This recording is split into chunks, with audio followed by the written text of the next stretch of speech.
गुरु प्यारी सास संगत जी, प्यार भरी राधा स्वामी जी। संगत जी, आ गई है एक बहुत बड़ी खुशखबरी।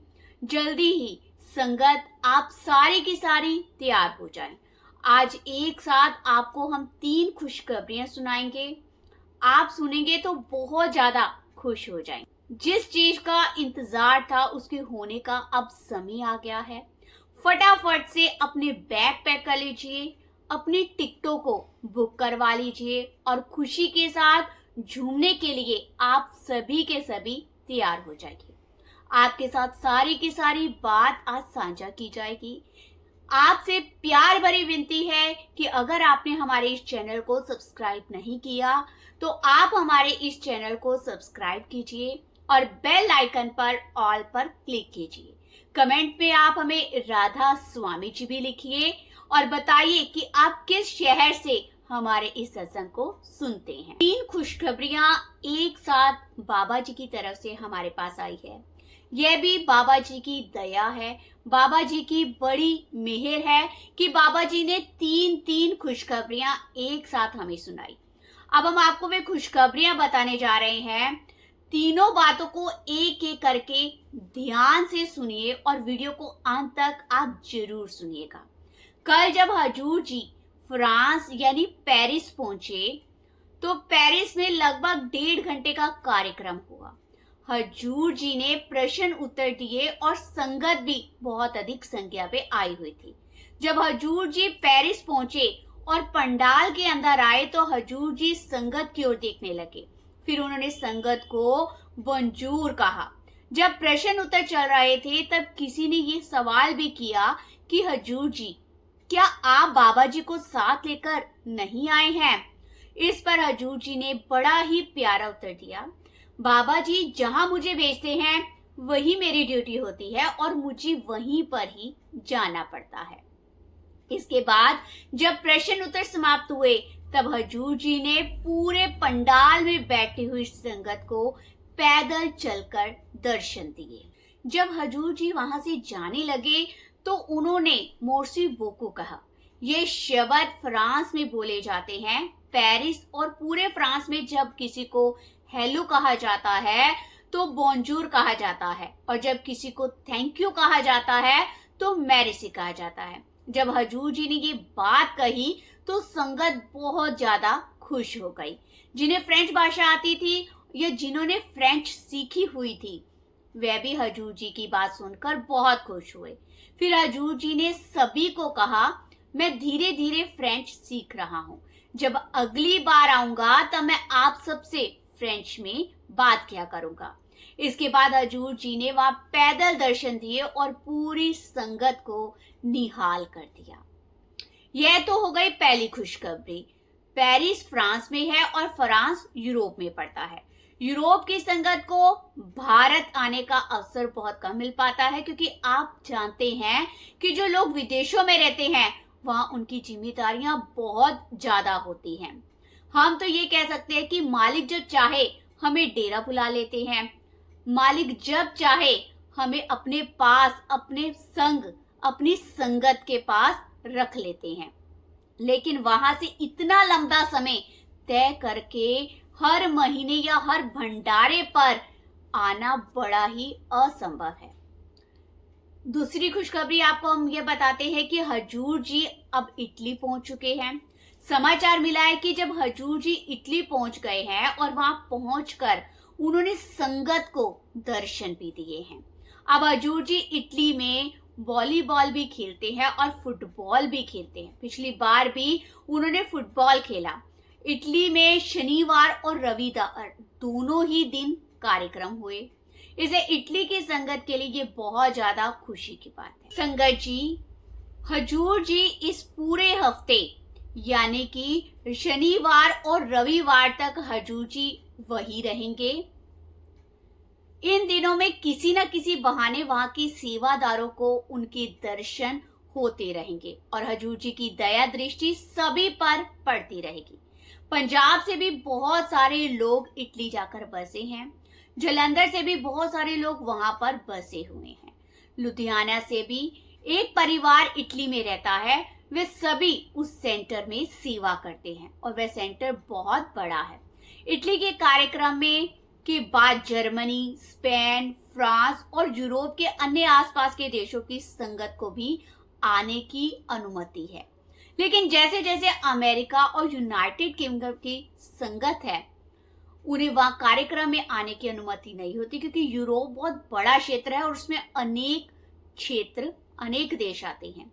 हर देश में अलग अलग कार्यक्रम करना संभव नहीं होता, इसलिए एक ही स्थान पर कार्यक्रम रखा जाता है और उसी के अनुसार ही सारी की सारी जो व्यवस्थाएं होती है वो की जाती हैं। इटली की संगत के लिए ये बहुत ही आनंद की बात है कि 5-6 दिनों तक, जब तक बाबा जी वहां रहेंगे, हजूर जी बाहर आएंगे, कहीं घूमने निकलेंगे या किसी से थोड़ी देर बातचीत करने निकलेंगे, तो संगत को हजूर जी के दर्शन करने का अवसर मिलता रहेगा। अब तो तीसरी खुशखबरी है, वह ये है कि बाबा जी भी बहुत जल्दी भारत आ रहे हैं।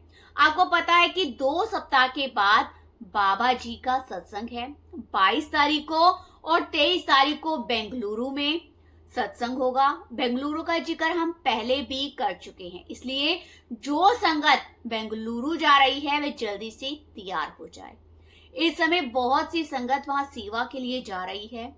हरियाणा से भी काफी संगत बेंगलुरु जा चुकी है। पंजाब के भी कई इलाकों, जैसे कि सबसे ज्यादा इसमें विशेष 2 जोन आते हैं, दिल्ली, राजस्थान, मध्य प्रदेश, उत्तर प्रदेश आदि क्षेत्रों से भी बहुत अधिक सेवादार बेंगलुरु सेवा के लिए पहुंच चुके हैं। इसलिए 16 तारीख को इंग्लैंड में जो भी सत्संग होगा, उसके बाद बाबा जी भारत लौट आएंगे।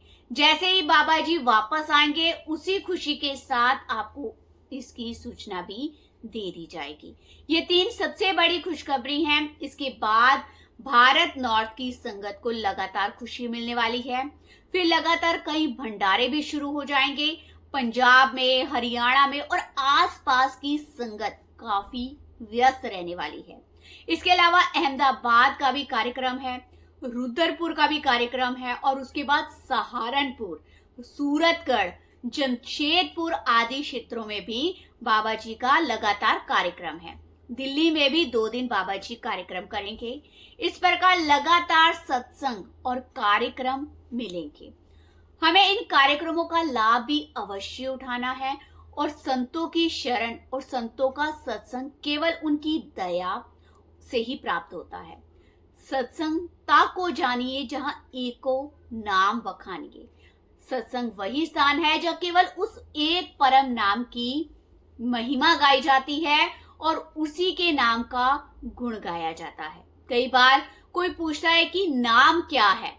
नाम एक सृजनात्मक शक्ति, एक क्रिएटिव पावर है जिसे पूरी सृष्टि की रचना की है। इसी कारण वाणी में कहा गया है, नामो उपजे, नामो बिनसे, नामो सच समाइए।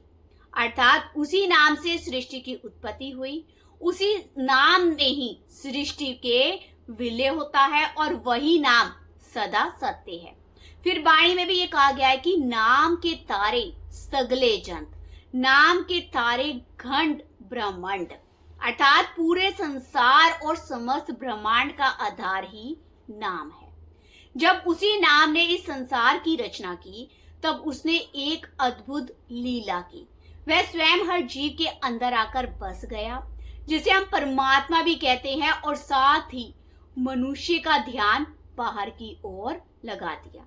जैसे कोई राजा होता है, वह सबसे ऊपर बैठ जाता है, नीचे तरह तरह के स्वादिष्ट पकवान सजवा देता है, फिर घोषणा करवा देता है कि जो मेरे पास पहुंचना चाहता है, पहले इन पकवानों और आकर्षणों के बीच से होकर मेरे पास आए। चारों ओर सुंदर वस्त्र रखवा दिए, बाजार जैसा पूरा एक मेला सजा दिया। बहुत से लोग उसी मेले में उलझ जाते हैं।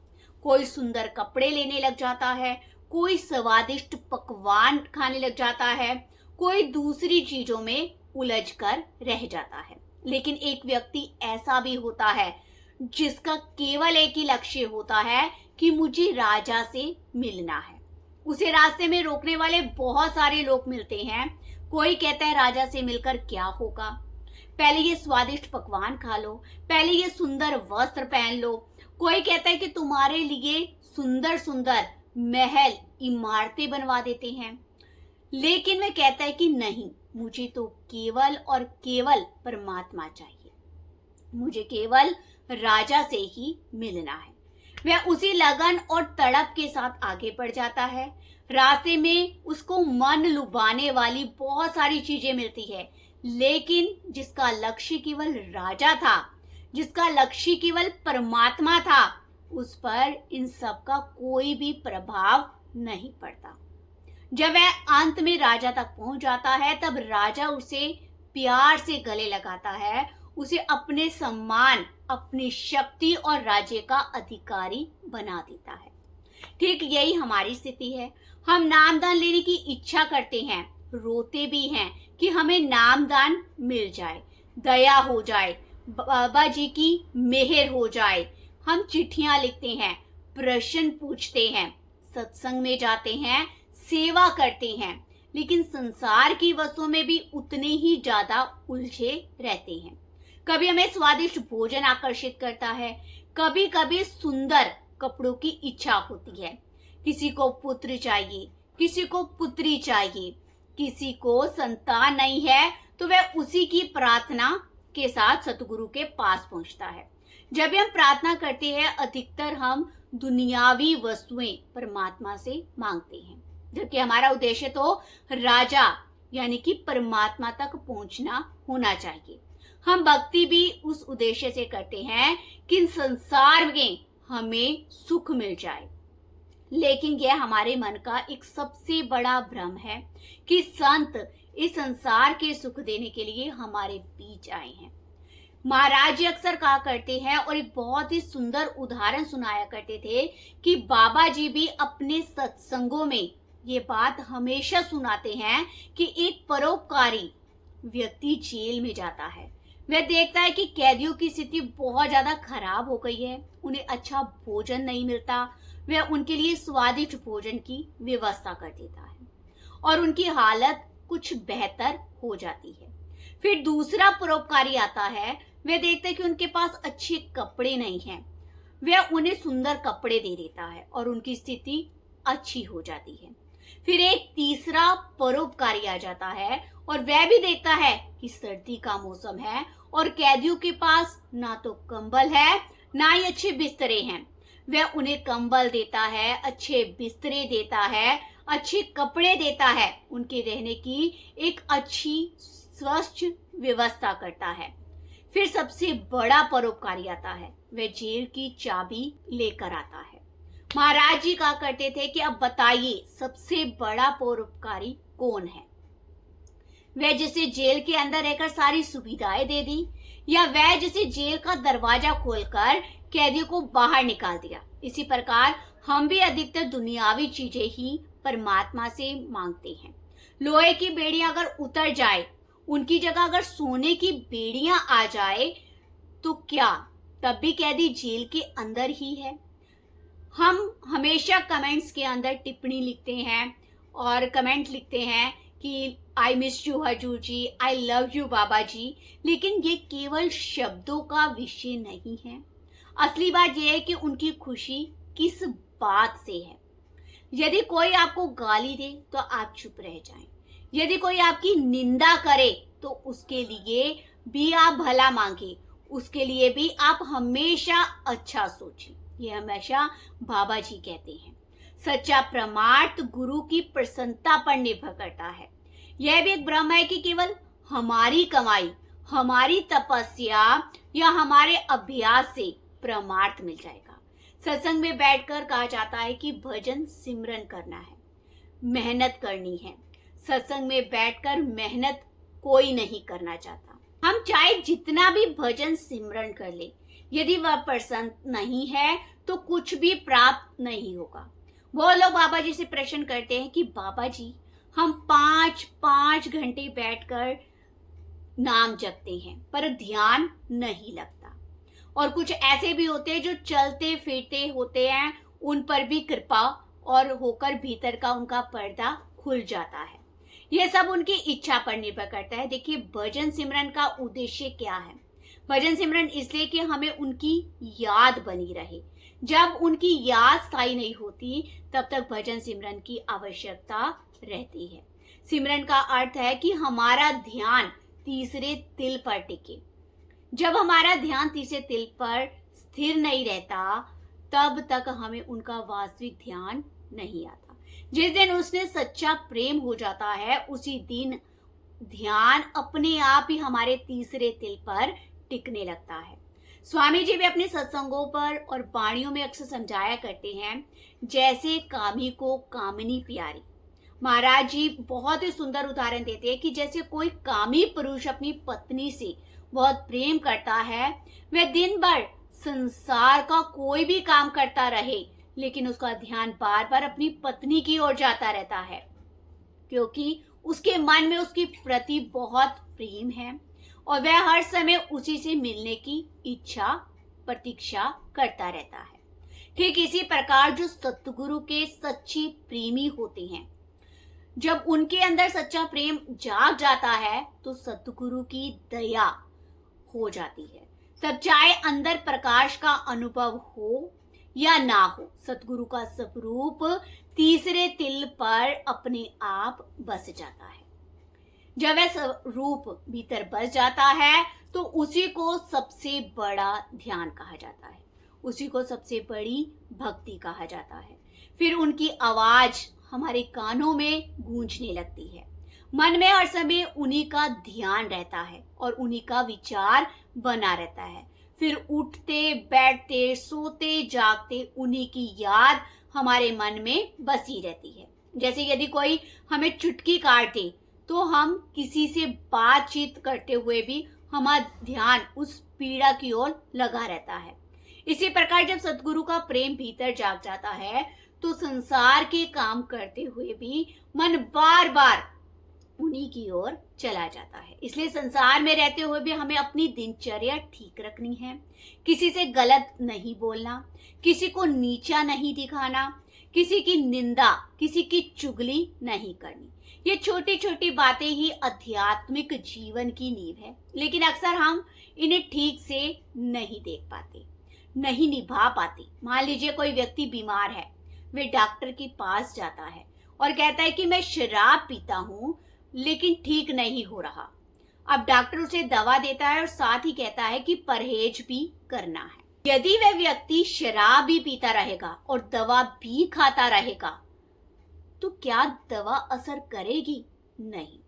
यदि वह व्यक्ति शराब ही पीता रहेगा और दवाई भी खाता रहेगा तो दवा कभी भी उस पर असर नहीं करेगी। उसे शराब छोड़नी होगी, अपना ध्यान दूसरी ओर लगाना होगा और समय पर दवाई लेनी पड़ेगी। जब वह परहेज नहीं करेगा तब तक वह ठीक नहीं होगा। इसी प्रकार हम चाहते हैं कि हमें सब कुछ बिना किसी प्रयास से मिले जाए, ये संभव नहीं है। लेकिन बाबा जी कई बार सत्संगों में हमें कह चुके हैं कि संसार में कोई भी चीज मुफ्त में नहीं मिलती। बाबा जी जैसा दयालु इस संसार में कोई नहीं है। उन्होंने हम सब पर अपनी कृपा, अपनी मेहर बरसाई हुई है। अब यह हमारे ऊपर है कि हम उस दया को किस प्रकार ग्रहण करते हैं। उनकी दया में कभी कमी नहीं आई। बाबा जी कई बार कह चुके हैं कि मालिक तो देने के लिए हमेशा बैठा हुआ है, लेकिन हमारे पास उसे संभालने की क्षमता नहीं है। हम बहुत कुछ मांग लेते हैं लेकिन जब वह मिल जाता है तो उसे संभाल नहीं पाते और फिर बाद में हम पछताते हैं। इसे यह भी समझना चाहिए कि कब क्या मांगना चाहिए, किस अवस्था में मांगना चाहिए और कैसे मांगना चाहिए। जब मन अपने आप संसार की ओर जाना बंद कर दे, जब दुनियावी कामों में मन ना लगे, जब रोटी खाते समय उसका स्वाद अच्छा ना लगे, सोते समय नींद अच्छी ना लगे, उठते समय उठना अच्छा ना लगे, बोलते समय बोलना अच्छा ना लगे और हंसते समय हंसी अच्छी ना लगे, जब इतना गहरा विरह और बिछोह जाग जाए तब जाकर उसकी प्राप्ति होती है और भीतर उसके दर्शन होने शुरू हो जाते हैं। राधा स्वामी जी।